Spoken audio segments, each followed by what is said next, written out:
네, 안녕하세요. 오산대학교 건강재활학과 슬림 운동 치료를 맡은 윤문기입니다. 오늘 2주차 강의 진행하겠습니다. 일주일 동안 잘 지냈나요? 괜찮았어요? 다들 건강하시죠? 역시 꾸준한 운동이랑 그 다음에 휴식이 제일 코로나에 대해서 예방할 수 있는 가장 큰 도움이 된다고 하고요. 오늘은 저번날에 이제 세 번째 유래 원칙에 대한 치료적 양식인데 이론적인 부분이 좀 중요하기 때문에 윗부분 간단하게 한 번만 설명하고 그 다음에 다시 한번 진행을 할게요. 축이랑 이런 것도 중요하고 그 다음에 뭐 원리랑 이런 것도 중요하긴 한데 일단은 그래도 어떤 걸로 해서 진행하는지 포인트만 조금 얘기하고 그 다음에 진행을 해드릴게요. 다시 한번 중요한 거 포인트만 하고 자, 아까 저번 주에 얘기한 것처럼 크게 5가지 이제 매뉴얼로 좀 진행이 될 거고, 자, 첫 번째가 이제 유래기법의 최신 이론입니다.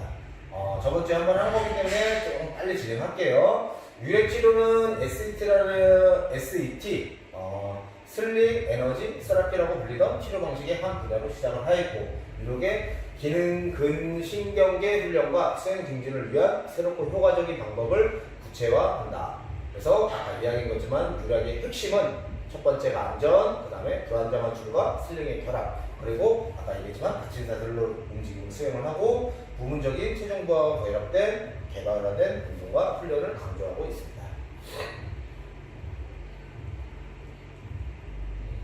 뼈와 관절 질환 및 종합적인 근골격계 문제는 전 세계적으로 수백만 명의 사람에게 영향을 미치고 있고 실질적으로 엄청난 금액의 2조 5천억 달러 이상의 비용이 소요되고 있고 GDP의 2%를 우리가 통증이나 이런 근골격계 질환에 의해서 소비가 되고 있습니다. 그만큼 여러분들은 열심히 하고 하면은 그만큼의 수익적인 거나 이런 걸 창출할 수 있다고 생각하면 되고요. 물리치료, 교정치료, 운동치료, 피트니스 트레이닝 재활, 기본적인 근골격계 훈련에 적용이 되며 그 다음에 2가지 근신경계, 운동 또는 치료하는 동안 지속적인 체중과 안전을 보장하기 위한 조절 가능한 슬립, 스크랩과 로프, 밸런스 유지, 자세 조절을 위한 단계를 다양한 동작을 진행을 하고 있고요.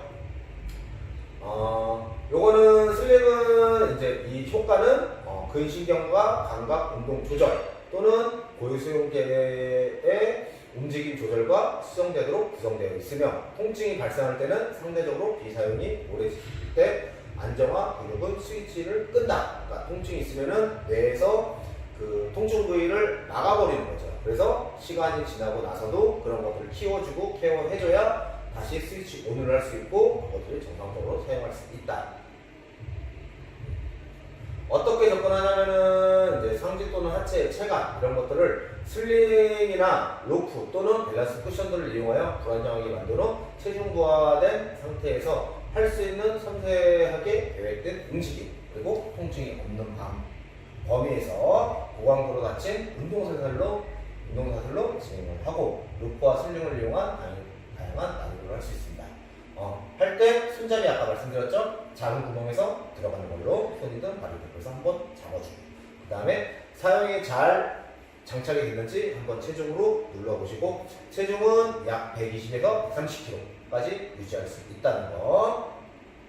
그 다음에 지렛대 원리로 사용을 하는데 내가 축이 어디 축이냐 아까 똑같은 무게에 있는 분이 손잡이보다 뒤에 앉았거나 손잡이보다 앞에 앉았에 따라서 그 무게의 힘이 전달되는 것처럼 내가 암의 레벨 자체를 이제 구분을 하고 강도를 설정할 때 이 사람이 허벅지에 됐냐 발목이 됐냐에 따라서 강도가 틀려진다는 거. 그래서 몸이 멀어질수록 이게 힘이 더 크게 되는 거고 축은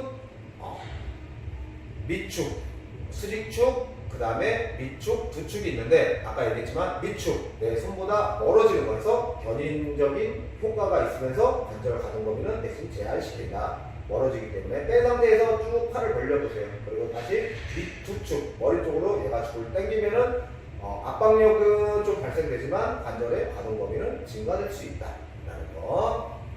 그 다음에 내측하고 외축도 아까 밑축과 측축이랑 같은 방법으로 해서 그 가동 범위나 이런 것들을 하지만 제일 중요한 거는 중립축. 그래서 슬링을 이용할 때 가장 중요하고 그 다음에 이제 이걸 설명을 할게요. 이거는 중립축은 오목한 형태 움직이는 동안 저항의 증가나 관절의 압박이나 강함이 발생되지 않은 안정적인 현수막 방법이다. 이것이 중립축이 맞을까요? O, X. 아니면은 중립축, 현수점에서 가까워지는 구호가 줄어들고 현수점에서 떨어지는 저항의 증가, 사선방에서 움직임이 혼합되어 나타나. 이것이 중립축입니까? O, X 하면 X. 이해가셨죠? 그래서 이런 식으로 진행을 할 거고, 6가지 이쯤은 손이 자유롭고 무거운 무화를 제거하고 환자의 안정과 편안함을 제공하고 통증 없는 자세를 더욱 쉽게 그리고 유지할 수 있고 몸의 분절을 쉽게 조절할 수 있습니다. 자, 이제 유레일 원칙에 대한 치료적인 양식에 대해서 한번 설명을 한번 해드릴게요. 자, 우리 몸에는 로컬 머슬이랑 글로벌 머슬이 있어요. 이 사이의 다른 점에 대해서 한번 설명을 해주려고 해요.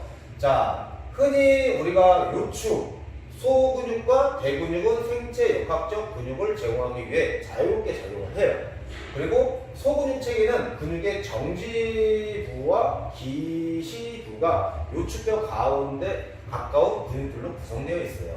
그러니까 쉽게 따지면 소근육은 작은 근육이고 큰 근육은 대근육은 큰 근육이죠. 그래서 우리가 쉽게 나눌 수 있는 게 소근육은 우리가 안정성을 잡아주는 거고 대근육은 힘을 쓰는 있는 근육이라고 생각하면 돼요. 소근육은 장점은 지구력들을 유지할 수 있고 대신에 대근육은 큰 힘을 쓰기 때문에 지구력보다는 파워, 힘을 쓸 수 있는 그런 작용이라고 생각하면 돼요. 그래서 그걸 보통 우리가 로컬 머슬, 글로벌 머슬, 로컬 작은 머슬, 글로벌 큰 머슬 이런 식으로 이제 구분을 져서 갈 수 있는데, 일단은 대근육 체계는 아까랑 소근육 체계랑 달리 기시부와 붙잡점이 구조를 둘러싸고 있는 근육들로 구성되어 있다. 요추의 다혈근에 대한 연구에서 자의적인 팔의 움직임을 하는 동안 그 동작의 주동근이 아닌 다른 영역의 근할 성분과 먼저 일어날 것을 보여준다. 결론적으로 심부 다혈근이 분절 내 운동을 조절하는 데 도움을 주는 동시에 척추 방향을 조절하는 데 도움을 준다는 이론적 근거다. 자, 어렵죠 말이. 제가 쉽게 한번 설명을 한번 해드릴게요. 예를 들어줄게요. 예를 들어서 지금 학생들이 팔을 이 상태에서 이렇게 팔을 양쪽으로 벌려줘. 자, 양쪽으로 벌려줘요. 자, 1번 문제입니다. 만약에 내가 팔을 벌릴 때 어느 근육이 먼저 쓸까요? 자, 첫 번째 어깨, 두 번째 허리 다혈근. 자, 어떤 게 정답일까요? 보통 일반적으로 생각하시는 분들이 정답을 1번으로 생각하고 그 다음에 좀 재활 쪽이나 이런 걸 아시는 분은 2번 쪽으로 많이 생각을 할 거예요. 다혈근은 허리 쪽에 잡고 있는 안쪽에 있는 작은 근육인데 제가 정답을 얘기하면은 둘 다 맞습니다. 이유는 뭐냐면은 우리가 허리가 아프신 분이 있고 그 다음에 안 아픈 분이 있어요. 그러면은 예를 들어서 허리가 안 아픈 분을 먼저 설명을 할게요. 그러니까 일반적으로 정상적인 분들, 내가 팔을 이렇게 들어 올리면은 우리가 1차적으로는 우리 허리 쪽에 잡고 있는 기립근의 안쪽에 잡고 있는 다혈근이 먼저 1차적으로 딱 근육을 수축을 하고 팔을 들어 올릴 수 있게 해요. 이게 정상적인 분이고, 허리가 통증이 있는 분들은 팔이 들어 올릴 경우는 허리 쪽에 있는 다혈근을 작용 안 하고 팔만 움직여주는 운동을 해요.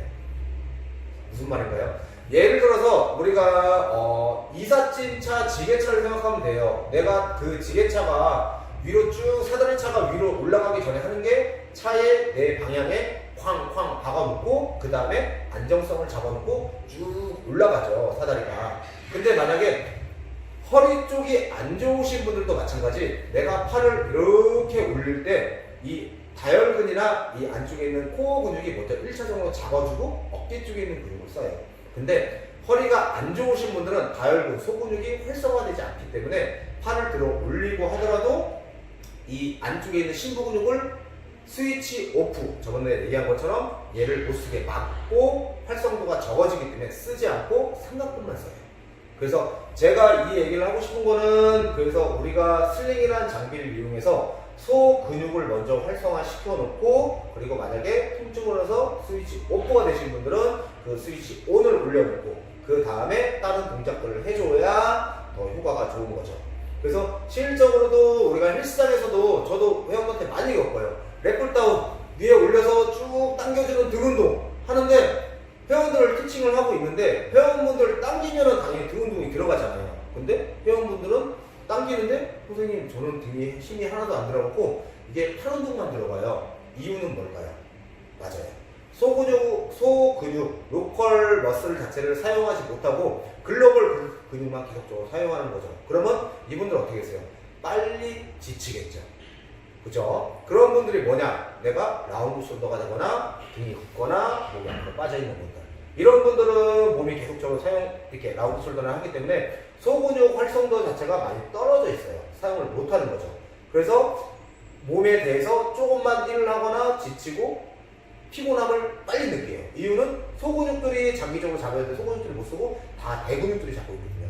그렇기 때문에 이런 슬링 운동 치료를 위해서 운동을 해서 그 소근육들을 활성화시켜주는 게 매우 중요하다는 얘기예요. 그래서 이 페이지 하나로 조금 오랫동안 했네요. 자, 그래프 하나, 표 하나 볼게요. 먼저 글자를 먼저 읽으면은 극소 안정화근, 로컬 스테빌리티와 대근육, 글로벌 모브먼트.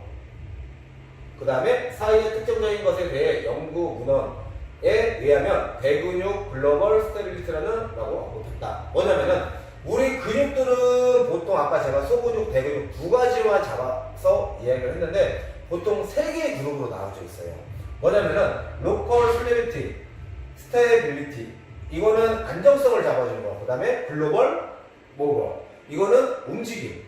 그 다음에 글로벌 스테빌리티 뭐냐면은 일단은 아까 얘기했지만 로컬 스테빌리티는 일단은 그 포스 힘 자체가 약하고 그 다음에 스몰 오와 노 무브먼트 그러니까 작거나 아니면 움직임이 거의 없어요. 그래서 우리가 체형이나 자세를 잡아주는 근육들이고 그 다음에 글로벌 큰 근육은 큰 힘을 쓸 때 그 다음에 큰 움직임을 쓸 때 잡아주는데 자 이거에 대해서 이제 어떻게 하면 글로벌 어떻게 하면 어떻게 하면 로컬, 어떻게 하면 글로벌 머슬을 쓰는데 내용은 같아요. 아까 얘기했지만 작은 힘과 움직임이 적은 거 할 때는 보통 이런 것들 로컬 머슬을 쓰고 큰 근육을 쓸 때 이렇게 된다. 그래서 이거를 쉽게 제가 구분하는 방법을 이게 재활에서는 진짜 필수적이고 진짜 꼭 알아야 되는 항목 중에 하나인데 일단은 가장 알아야 되는 거는 로컬 머슬은 쉽게 생각해서 우리 자세 그 다음에 안정성을 잡아주는 근육이라고 생각합니다.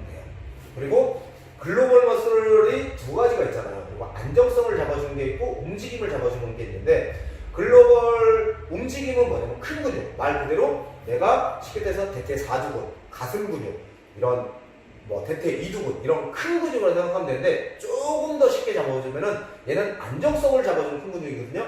우리가 조인트를 얘기할게요. 조인트가 뭐냐면은 우리 관절의 움직임을 얘기하거든요. 예를 들어서 내가 벤치프레스를 해. 벤치프레스 하면은 몇 조인트인가요? 2조인트. 어깨 하나, 엘보 하나. 어깨랑 팔꿈치가 두 개가 같이 움직여요.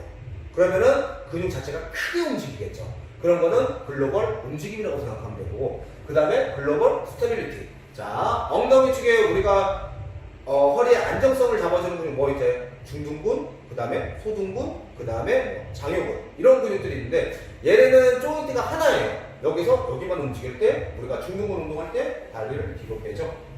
고관절에 대해서 힙 조인트만 운동할 때는 이런 중둔근이나 소둔근만 움직인단 말이에요. 마찬가지 옆으로 이런 것들은 큰 근육이긴 하지만 안정성을 잡아주는 근육 이해됐나요? 그래서 보통 저는 그냥 이게 다 맞진 않지만 제가 글로벌 스테빌리티랑 글로벌 모브먼트 요거에 대해서 기준을 잡는 거는 조인트로 보통 많이 잡아요. 가슴 쪽에 대흉근 투조인트로 가지만 소흉근은 여기부터 이렇게 붙어 있단 말이에요. 원조인트예요. 그러면은 가슴 쪽에서도 대흉근은 투조인트이기 때문에 글로벌 움직임. 그 다음에 소흉근 자체는 큰 근육인데 안정성. 이해갔죠? 이런 식으로 이해를 해서 우리가 나중에 재활이나 체형 교정이나 이런 것들을 할 때 어떤 근육을 타겟을 잡냐 쉽게 갈 때 조인트 그 다음에 근육이 소근육이냐 이것만 잡아주시면 좀 더 쉽게 할 수 있어요. 그래서 그거를 조금 더 우리가 쉽게 표현하기 위해서 요 그림을 하나 더 나왔는데 자 일단은 요추 안정화를 요구될 때 대근육이 보조하고 움직임을 일으키는 동안 소근육 내에서 힘의 분배는 자세를 유지하기 위해 요구되는 반응이 나타난다. 그죠?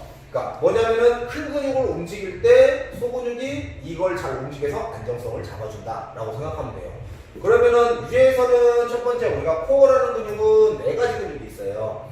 보통 우리가 코어 하면은 플랭크를 많이 생각해서 앞쪽에 있는 복직근 이거 복근만 하면은 우리가 코어 근육이 강화된다라고 하는데 코어라는 근육도 생긴 지 별로 안 있어요. 실질적으로 우리가 현장에서 코어 한 거는 2000년 초반 전후예요. 그러니까 90년 후반이나 아니면은 2000년 초반 전후거든요. 제가 알기론. 그래서 그 코어라는 근육은 1차적으로는 횡격막, 그 다음에 앞에는 우리가 복직근이죠. 왕자.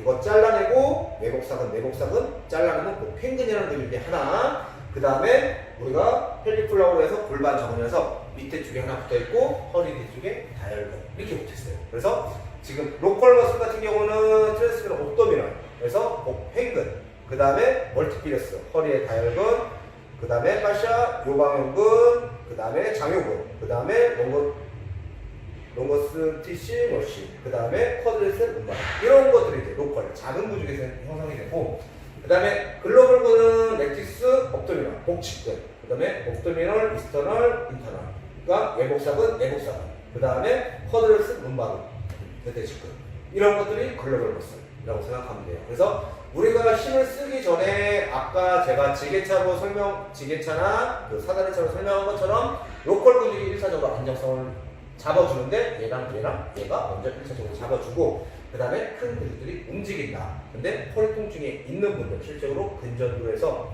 전기를 꼽아서 그 사람들의 움직임을 보니까 이런 로컬 근육이 쓰지 않더라. 그러면 슬립 운동을 해서 불안정성을 주고 해서 이런 것들을 키워준다라는 이론입니다. 그래서 대근육은 운동의 범위와 정렬을 조절하고 기능 장애는 대근육 안정화와 대근육 사이의 그 길이 특정 차이를 포함한 근육 동원의 불균형을 발생한다. 아까 얘기했지만 이런 겁니다. 기능 장애는 대근육도 중요하지만 소근육이 먼저입니다. 아까 제가 이제 근력 운동에서 오픈 키네스틱과 그 다음에 크로스 키네스틱, 그러니까 열린 사슬이냐 닫힌 사슬이냐 대해서 계속적으로 얘기했는데 일단은 여기서 다시 한번 좀 더 언급을 하면은 닫힌 운동 사슬은 다른 근육 그룹을 포함한 주동근, 협력근, 기랑근에 함께 영향을 미치는 경향이 있다. 몇몇의 자연적인 신체 움직임은 분리된 근육 그룹에 의해 수행되기 때문에 닫힌 운동 사슬은 좀 더 기능적으로 고려해야 된다. 닫힌 운동 사슬에서는 근육이와 원위로의 협력근들의 역할을 증가시킨다.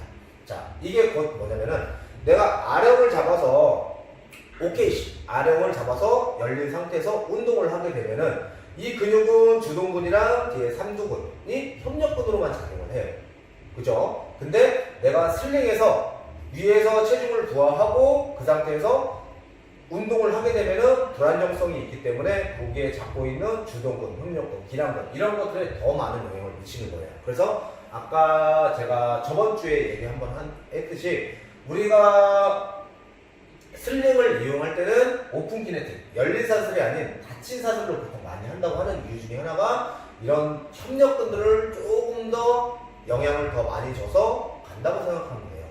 여기서 슬링이랑 조금 하지만 우리가 헬스장에서 운동을 할 때 웨이트 트레이닝이랑 펑셔널 트레이닝이랑 두 가지를 보통 구분을 해요. 그 차이점을 혹시 아시나요? 펑셔널 트레이닝, 웨이트 트레이닝. 그러니까 우리가 운동선수들은 웨이트 트레이닝을 하면 안 된다. 될까요? 안 될까요? 해도 돼요.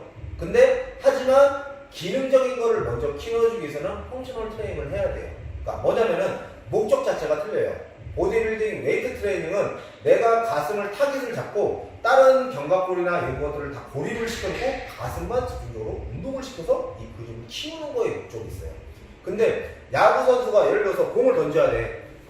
야구 선수가 공을 던져야 돼. 잡아서 꾹 공을 던졌어. 그러면은 어깨 힘만 좋다고 공이 멀리 가고 정확하게 갈까요? 아니죠.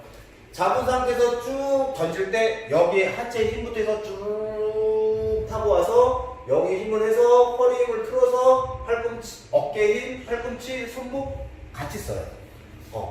이렇게 우리 몸은 근막경선이라고 해서 같이 연결되어 있기 때문에 이런 것들이 같이 협력할 수 있는 펑셔널적인 운동들을 다친 자세에서 해줬을 때 좀 더 큰 효과를 준다고 생각을 하면 돼요. 그래서 일단 CKC 운동을 많이 하는 이유 중에 하나가 이런 것들, 기능적 이런 것들을 향상시키기 위해서 그래서 한다고 생각하시면 됩니다. 그리고 CKC 운동은 체중과의 관절의 압력을 증가시킬 수 있으며 주동근, 기랑근, 협력근에 대한 근신경 체계 반응의 신경 장부를 강화시키게 돼요. 그러니까 주동근, 기랑근, 협력근의 신경까지. 그러니까 얼마나 좋은 운동이에요. 우리가 일반적인 웨이트 운동은 주동근, 기랑근을 중심으로 메인을 잡지만 슬링을 이용해서 CKC, 체중 부하를 이용해서 이런 것들을 쓴다고 하면은 협력근의 신경 자극까지 잡아주는 거죠. 그래서 내가 목적에 따라서 OKC를 쓸 건가 아니면은 CKC를 쓸 건가 요거를 설정해 주시면 돼요. 그래서 OKC를 낮추는 법과 CKC를 낮추는 법이 있어요. 그래서 요거는 일단은 제가 그림으로 한번 설명했는데 아까 얘기했던 OKC 같은 경우는 솔직한 얘기로 거의 슬링을 많이 사용하기보다는 거의 웨이트 트레이닝에서 많이 쓰거든요. 그래서 뭐 예를 들어서 무게를 적게 하거나 아니면 다른 풀리라는 장비를 이용해서 하거나 지렛대를 짧게 하거나 이렇게 해서 사용할 수 있지만 슬링은 이제 우리가 주 배우는 게 슬링인데 1, 2, 3이 있어요. 자, 기준점 아까 얘기했죠. 안에서 멀어질수록 더 힘들어진다고 얘기를 했어요. 그리고 높이를 낮출수록 좀 더 힘들 수 있어요. 그래서 내가 가운데에서 이 사람이 지금 골반 높이를 잡고 있어요. 그죠? 그 상태에서 앞으로 쭉 밀었을 때 팔이 이렇게 되죠. 그죠? 그렇게 되면은 우리가 정상 포지션 보통 그렇게 되는데 만약에 이보다 더 쉽게 한다. 몸을 더 앞으로 가면 돼요. 그러면은 어깨에 가동 거리가 더 짧아지면 더 쉬워질 수도 있고 그 다음에 좀 더 난이를 올려. 그럼 중심축이 가운데서 몸을 살짝 뒤로 빼는 거죠. 이 상태에서 앞으로 쭉 밀어주면 이 암의 거리가 지금 이 상태랑 더 늘어나겠죠. 그렇기 때문에 강도를 더 올릴 수 있고 그 다음에 이거랑 세 번째 그림은 틀린 게 두 번째랑 세 번째랑 틀린 게 뭐예요? 높이가 틀려졌어요. 높이. 여기는 골반 높이인데 여기는 무릎 높이죠. 그죠? 무릎 높이가 뒤로 간 상태에서 무릎 높이만 좀 더 낮춰졌어요. 길이가 낮아지니까 암의 길이가 어떻게 더 늘어나겠죠. 그러면서 강도를 더 늘릴 수 있죠. 그래서 어깨랑 코어 쪽에 있는 근육, 우리가 헬스장에서 TRS나 이제 이런 것들을 사용할 때 이런 원리로 이용을 하시고, 그 다음에 아까 축에 대해서 하는 것처럼 이런 내가 기준 축을 바꿔주고 높이를 낮춰주고 함으로써 강도를 더 올려줄 수 있고, 거꾸로 낮춰주는 거는 이게 높으니까 이렇게 갈수록 낮춰주는 거죠. 거기다가 이제 허리 쪽을 한번 볼게요. 우리가 브릿지 동작인데, 자, 첫 번째 4번 그림을 보면은 일단은 무릎축이 됐어. 무릎축이 몸 그대로 있고 무릎축이 되니까 이게 제일 쉬운 축. 그 다음에 두 번째는 종아리 쪽이 됐죠. 레버가 여기서 이만큼, 여기서 이만큼 길어졌죠. 난이도는 업. 자, 이번에는 발목이 되니까 레버 자체가 더 길어졌어요. 그러니까 어때요? 더 힘들겠죠. 근데 이 사람을 보니까 조금 더 틀려진 게 뭐냐? 보니까 다리를 한 발로 했어. 거기다가 헤드가 지금은 다 머리에 있는데 헤드를 등 쪽에 했어. 불안정한 걸 더 준 거죠. 그러면은 중심축이나 불안성을 더 커주고 한 발로 하면서 더 난이도를 업 시켜준다고 생각하면 돼요. 이해가셨죠? 그래서 우리가 일단은 뭐 여기서 낮추는 방법을 했지만 이 뒷장이 높여주는 방법이에요. 난이도는 쉽게 따져서 아까 얘기한 것처럼 기준축이 뒤로 가느냐, 그 다음에 높이를 낮춰주냐, 아니면 거기다가 패드를 하나 더 내냐, 아니면 두 발에서 한 발로 바꿔주냐, 이거에 따라서 난이도는 많이 바뀌어요. 그래서 우리가 중간고사의 테스트를 할 때 그 친구들의 학생들의 서로 보면서 이 사람의 근력을 테스트를 할 거예요. 그래서 난이도별로 이 사람은 방향별로 쓰는 근육별로 해갖고 어떻게 이 사람은 평가는 어느 정도다, 이 사람의 평가는 어느 정도다 라고 측정을 하시면 돼요. 얘기한 것처럼 OKC는 뭐 길게 하거나 나오는데 CKC 했을 때 지렛대 길이를 길게 편수점의 위치를 바꿔주는 거죠. 뒤로 빼주고 슬링의 높이를 낮춰주고 더 힘들어지고 불안정한 걸 추가, 등 쪽에 패드를 대주고, 그다음 비대칭적인 자세를 적용하는 거죠. 더 힘들게 한 발만 내준다거나 이제 이런 식으로. 그렇게 해서 난이도를 조금씩 높여줘요.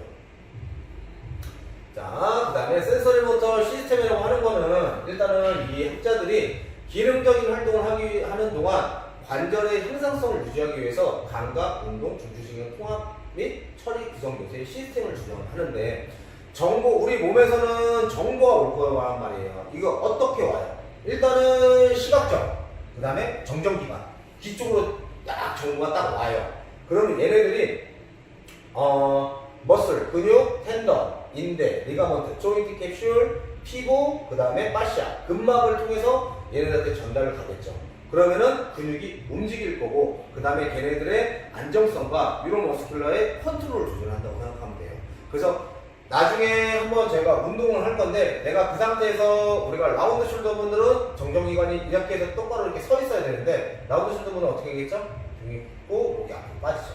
그럼 정정기관 자체가 앞으로 빠지면서 얘가 좀 문제가 형성이 돼요. 그럼 밸런스 능력이 많이 떨어집니다. 그 다음에 우리가 그냥 서 있을 때 한 발을 들었을 때랑 눈을 감고 들었을 때는 밸런스 능력이 떨어져요. 그래서 이런 정보들을 했을 때 시각적인 거나 정정기관, 그리고 그런 거를 통해서 이런 우리 조직들한테 보내주고, 이걸로 인해서 안정성과 근육의 움직임 자체가 안정성과 그 다음에 근신경의 컨트롤 자체를 좌우한다 라는 내용입니다. 자, 피드포워드라는 거 메커니즘은 뭐냐면은 우리 피드백 들어보셨죠? 그거의 몸에 대해서 그런 거예요. 그래서 아까 스위치 온, 스위치 오프 약간 이런 것들이랑 거의 비슷한 개념인데, 일단 중추신경계는 몸의 전반적인 안정성 및 크고 작은 신체 분절의 움직임을 계속적으로 해석을 해야지만 하고, 경험은 사전 대사하기 기전, 아까 얘기했죠. 스위치 오프. 내가 만약에 이 동작을 해야 되고 하는데 통증이 있어서 그 동작을 못해. 그죠? 그러면 우리 몸에서는 그거를 막아버리는 거죠. 그걸 보통 우리가 FFM. 그래서 피드백 포워드 메커니즘이라고 보통 얘기를 해서 FFM이라고 보통 얘기를 하는데, 이것들이 신체 움직이는 중요한 기전이라는 것을 보여주는 거고, 만성적인 목과 허리 통증을 경험한 사람들은 FFM이 감소되어 있다. 아까 얘기했죠? 우리가 무게를 팔을 들어 올리면은 대석이 당연히 허리 쪽에 있는 다이얼을 먼저 사용해서 팔을 움직일 수 있게끔 하는데, 내가 FFM, 허리 통증이나 얘네들에 의해서 다이얼을 사용하지 못하고 이것들을 계속적으로 어깨에 조금만 움직인다고 하면은 이 근육들을 사용하지 못한다. 목도 마찬가지입니다. 검은 목이나 일자목 앞으로 빠지니까 등 쪽에 있는 근육 못 쓰고, 랩을 다운할 때 등 쪽이나 근육을 아예 못 써버리게, 그렇게 해서 되는 FFM의 감소 현상을 나타나고, FFM을 회복하기 위한 방법의 주요한 신부 또는 소근육, 아까 얘기한 복행근, 다혈근, 경장근, 부장근, 내측근근은 대개인의 기전에 큰 역할을 해요. 자, 소근육 잠깐 한번 볼게요. 자, 복행근 아까 얘기했죠. 복근의 복직근 자르고 외복사근, 내복사근, 글로벌 머슬을 자르면은 안쪽에 복행근 근육 한번 보시면서 네이버에 복행근 치면은 어떻게 있는 구조가 잘 나와 있어요. 요즘에 선생님 때는 그게 없어갖고 해부학책 찾아보고 막 했었는데, 요즘 네이버에 한 방이면 다 나와요. 그리고 다혈근, 허리 쪽에 잡고 있는 안쪽에 있는 신부 근육들, 그 다음에 경장근하고 중장근, 롱거스 콜리랑 롱거스 카피트인데, 얘는 목 쪽이에요. 목 쪽에 대해서 핵심적인 근육이에요. 그러니까 허리 쪽에 핵심 근육, 복행근, 다혈근, 목 쪽은 경장근, 부장근, 롱거스 콜리, 롱거스 카피트, 그 다음에 무릎은 내측근근. 안쪽에 있는 내측강근 자체가 이 FFM 회복을 위해 주요성 신부 쪽에 있는 가장 메인 근육이라고 생각하면 돼요. 물론 뭐 다른 부위에 있긴 하겠지만, 저도 운동을 시키고 재활을 할 때 포커스를 주는 근육들, 허리가 아프다, 복행근, 다혈근, 물론 골반전과 횡격막도 진짜 중요하지만 일단은 얘를 잡아주고, 그 다음에 목 쪽에는 경장근과 부장근, 그 다음에 내측강근을 잡아주는데, 이게 일반적인 웨이트에서는 잡을 수가 없어요. 뭐 잡을 수도 있겠죠. 왜냐면은 뭐 약하긴 하겠, 너무 미묘하고 약하기 때문에 없다고는 하지만, 그래도 슬링을 이용하면은 복행근이나 다혈근, 경장근이나 두장근, 그 다음에 내측강근을 좀 더 효과적으로 잡아줄 수 있다. 그래서 이 슬링, 이 FFM의 대성기을 좀 더 좋게 잡아줄 수 있다라고 생각합니다. 자, 그 다음에 통증과 스테빌리티, 안정성.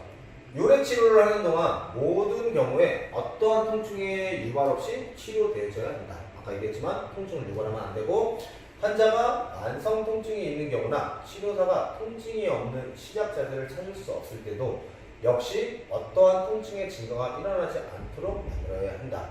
아까 얘기했지만 하면서 통증이 더 유발하거나 강해지거나 날카로우면 안 된다. 안정성을 증가시키기 위하여 아래 세 가지 하위의 체계에 협력을 시켜야 하는데, 일단은 이거는 좀 더 깊게 들어가서 제가 그냥 간단히 설명만 하고 진행을 할게요. 중추신경계 하위 체계 조정을 해야 되고, 두 번째 골 인대성 하위 체계 수동적으로 해줘야 되고, 근 하위 체계 능동적으로 잡아줘야 이런 것들이 안정성을 증가된다고 해요. 근데 이거를 중추신경, 골인대, 그다음에 근육, 하위 이런 능동적인 것을 다 슬링 장비를 이용해서 할 수 있고요. 그 다음에 우리가 사용을 너무 많이 하거나 사용을 안 하면 근 위축, 머슬 스파즘이 생기는데 근 위축